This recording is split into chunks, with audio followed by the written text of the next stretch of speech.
You have to like do a real reset. Yeah. Smell yourself and then reset your nose. Yeah, maybe we should, like, when we do peated stuff like this, we should have some coffee beans around.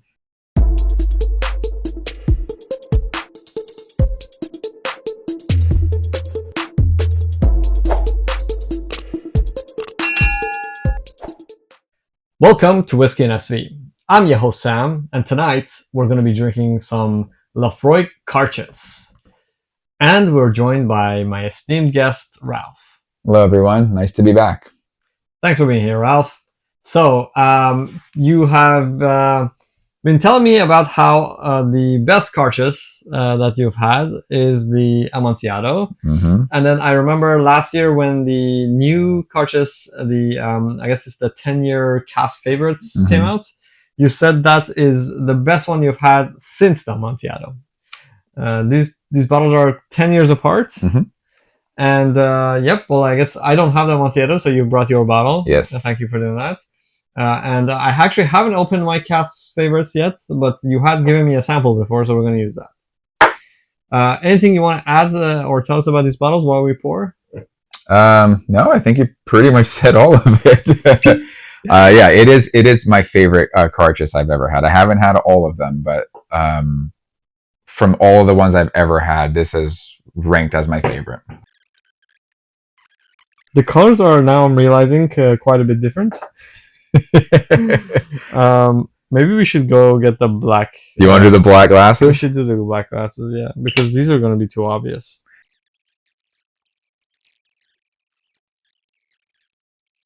Okay. So it's in that order. Yes. Here. So these are in those order. I'm going to put number 1 on the newer one and number 2 on the older one. Cool. All right. So as usual, we're going to give some notes, taste, give some more notes, tell our favorites. You can make a guess. I don't know at all, but we'll go from there. All right. First one. Cheers. Oh, wow. This is got a dusty note to it. Obviously, peated. I would not have guessed this is actually Laphroaig, to be honest. I haven't had both of these since last year. When I first got the 2024, I really liked it. And I felt like it almost kind of scratched the itch of the Amontillado. It was almost there in terms of level of enjoyment for me. I don't think we talked enough about why this is called Cask favorites and this is called Amontillado. Well, the Amontillado is obviously finished in Amontillado cask. The Cask favorites is, first of all, age stated, right? It is a 10-year. That's rare for a Cairdeas. The Cairdeas are not usually age stated. Correct. And this is Cask favorites because it's literally whatever they had in the previous versions that were Cask favorites, they put it into this. So celebrating 30 years of Friends of Laphroaig. Cairdeas is the Gaelic, that's Gaelic for friendship.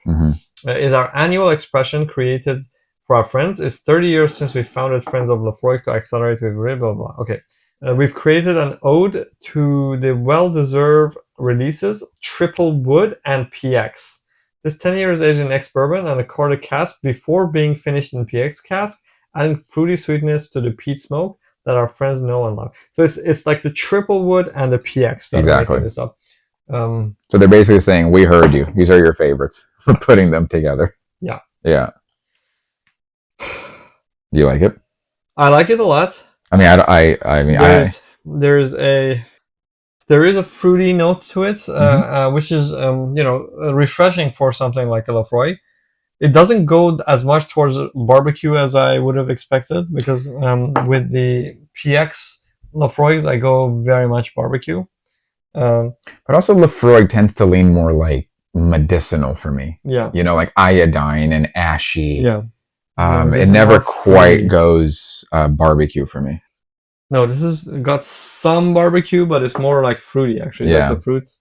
And it had a dusty note that was kind of interesting for me. I don't remember even in the 25-year Laphroaig that I had, I didn't get this dusty note. I like that. Yeah, it's pretty good. Very good. Okay, I want to smell the second one. Ooh, getting that Okay, now I'm thinking it's not a dusty note. It's more like a earthy note. Yeah. It's earthy, not dusty. This is like more mud, not dust. This to me is more like Laphroaig. If you gave this to me in the blind and say, what do you think that is? This is very much more Laphroaig. Yeah. Yeah, it's like medicinal, ashy. Yeah. Earthy, I agree. Yeah. There's some citrus to this as well. Mm-hmm. Which I wasn't getting in this one, I think. Oh, interesting. Oh. All right. You have to be careful with Laphroaig. I feel like the smells are so strong that you have to like do a real reset. Yeah. Smell yourself and then reset your nose. Yeah, maybe we should, like, when we do peated stuff like this, we should have some coffee beans around. Should I get some coffee beans? Would that be helpful?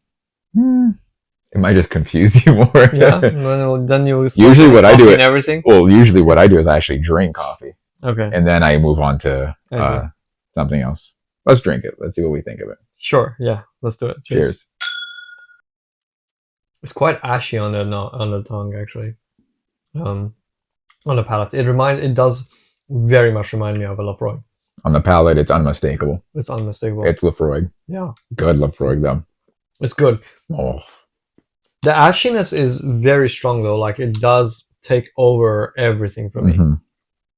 Mm-hmm. I was expecting it to be going more towards sweet and fruity stuff. This is one of the reasons why I like Octomore, and you say you don't, because I do feel Octomore doesn't overwhelm my palate with the ash. It does tend towards, I can taste like the sweets and the fruits more. This I could get on the nose. On the palate, the ash sort of dominates a little bit, to be honest. But that's just Laphroaig, though. Mm-hmm. Like, Laphroaig is a very ashy malt, you know. Mm-hmm. And it's not that I don't like Octomore. It's just that I find it far too expensive for what it is. That's fair. Although these days the prices on Octomores have come down. I mean, if you want to acquire this, you're paying like $250.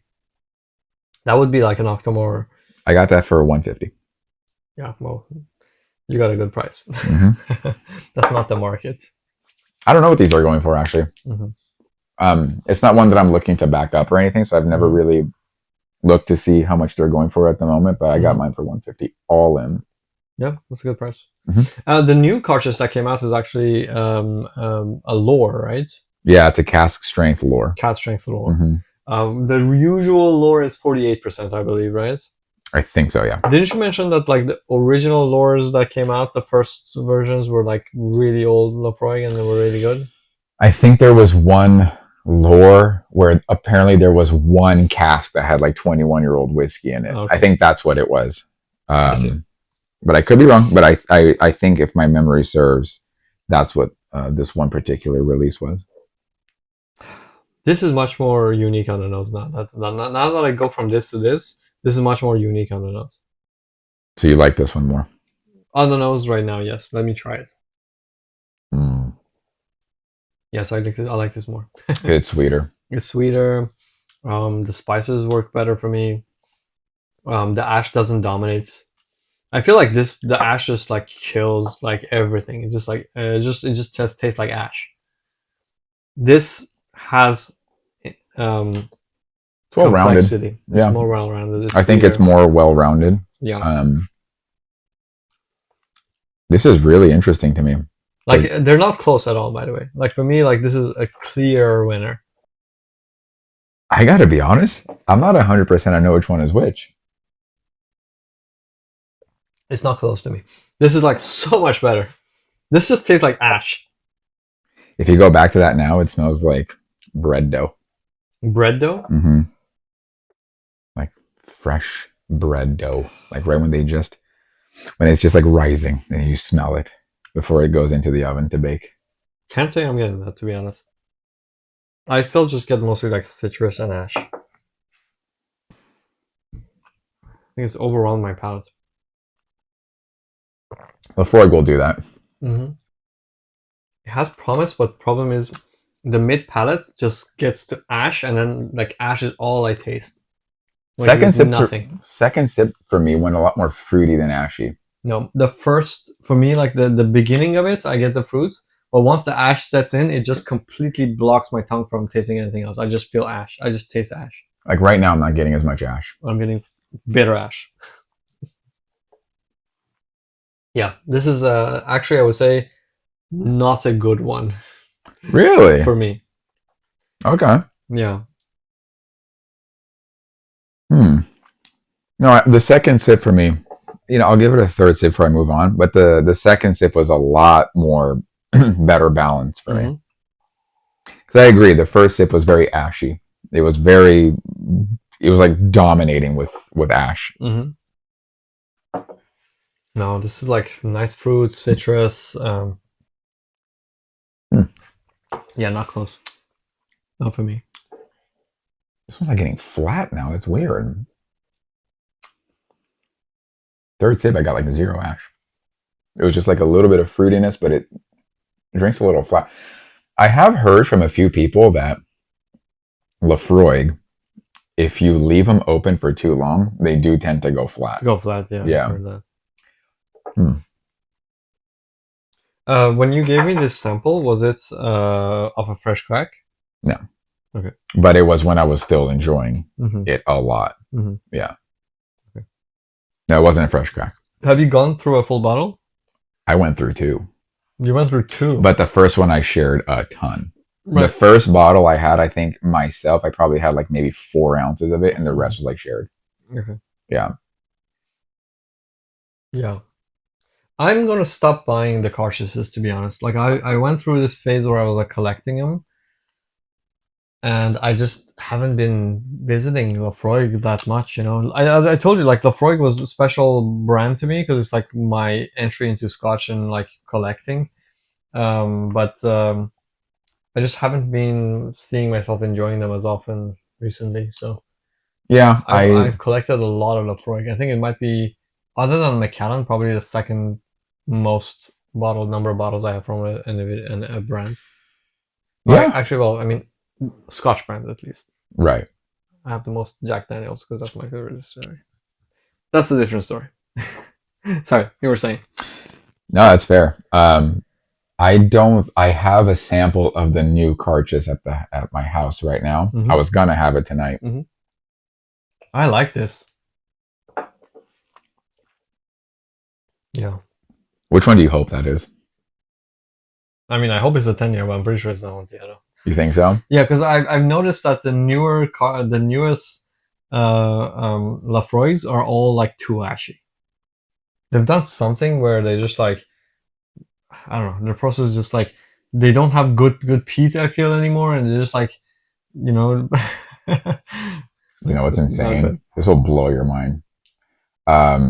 I have had Laphroaig from the 60s. Tastes nothing like this. Yeah, it's all fruit. I would imagine. It's just fruit. Yeah. Cool. Yeah. I don't really have. I think I am kind of leaning toward this one as well. Leaning? No, I'm like here. I'm like this might actually be falling off right now, like this. Okay. Yeah. I just didn't enjoy this at all, actually. Yeah. Okay. Should we do a reveal? Last place, which is the first place. This is number 1. It is the new one. Yeah, I thought so. Yeah, this Amontillado is pretty special. I mean, it's the one to have if you're gonna have a Cairdeas, and you got an extra $250 burning a hole in your pocket. I am disappointed in this. I think I should have tried it before. You did give me a sample, and I just last year. Yeah, he gave me a sample and said, "This is really great. I'm gonna back it up 4 times." It was really good. I did enjoy it. I still like it. It's just that when you put, like I said, this is the best Cairdeas I've ever had. It's not even close though. It's really, really good. Not even close. But this here on its own is very nice. I've had this on its own. It's too much ash. Yeah. The Amontillado is really good. It really is good. It's a special one. I feel like now I should go get an Amontillado. I might be able to source one for you. Please do. They pop up at auction actually pretty often. Cool. All right. Well, thanks for bringing this over, Alf. Happy to. And thanks for giving me that sample. And no thanks to me for not trying it before I bought and backed that bottle up. Not a problem. Cheers. See you next time.